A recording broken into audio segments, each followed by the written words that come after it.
feria, nobila, eskala sozialen beste batean zegoela, eta, dirudienez Hamleten jokaera aldaketarengatik edo erotu eta gero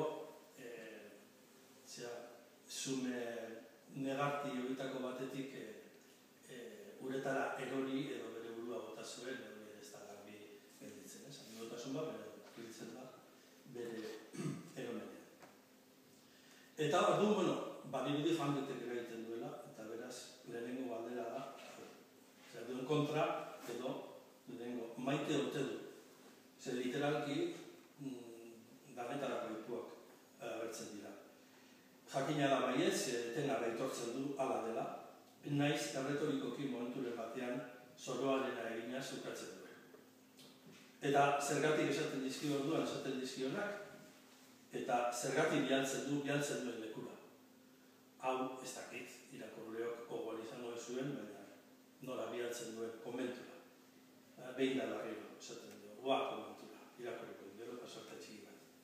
Komentura bialtzen du, ez beraz, eriotza da, eriotza bian dudarik ez da inor, eritxiko data, bere kasan, eta eromenera ere, ez du kalkulatzen alakorik, ze Ofelia bere xaloan, horren aurrean, Hamlet ezin ulerturik, berak jotzen du eromenera behar bada, ezin ulertzen horretatik, eta bere eskoxalotasun eta hauskortasuna egin lotu.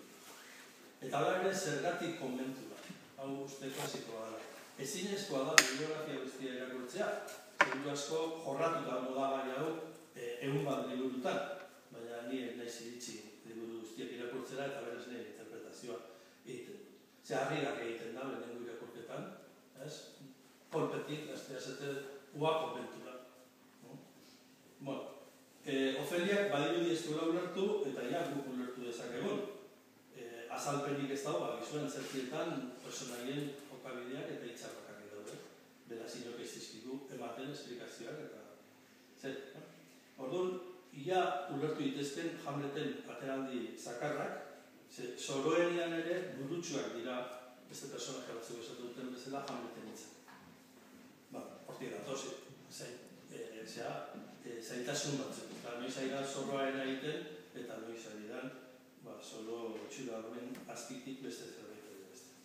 Orduan, zer du Hamletek? Amorruzko ankerkeria, bera amorratuta dagoenez, ankerkeria horrekin jokatzen du osenekin, eta batez ere, itxuraz maiten duenarekin.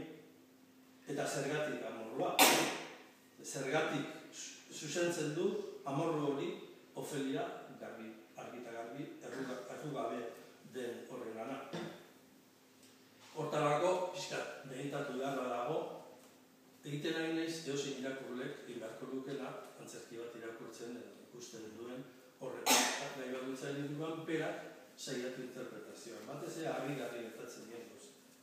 Orduan, komentua badirudi lehenik dela mundu arruntetik apartatzeko lekua. Eta zertarako apartatu, horrengo galdera. Gaiztakeriatik alden duri, zintzotasunean hobetzeko noski. Eta hau mojek ere esango luketela, hori horrela da. Hamleten kasuan ez dirudi erlegio kontua denik.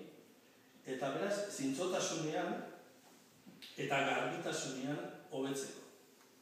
Eta beste pasarte batean kontuan hartu behar da, emakume batez ari geranez, emakumeen arinkeria naturazkotik begiratzeko, zer litzateke, topiko, politikoki erabat okerra barkatzen bale mazait, testua hala agertzen delako. Testua literalki nire itzulpenean da, ahuntasun emakume du izena. Ahuntasuna zentzu guztietan, ez?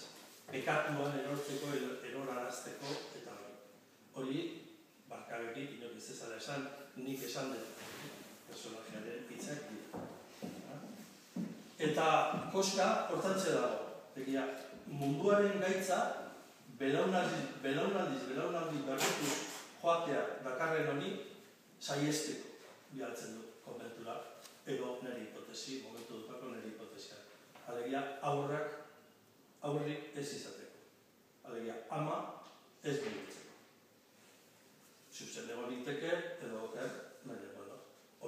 ikusi beharko litzake, teoria honekin joan da, hori egiten nahi naiz, mentzaudeten apurrok, eguratzen dezuenean, besteari guztietan bezala, jarraitu, eta ia, nik interpretazioa, gero testuak ezurtatzen duen, edo zenbateraino,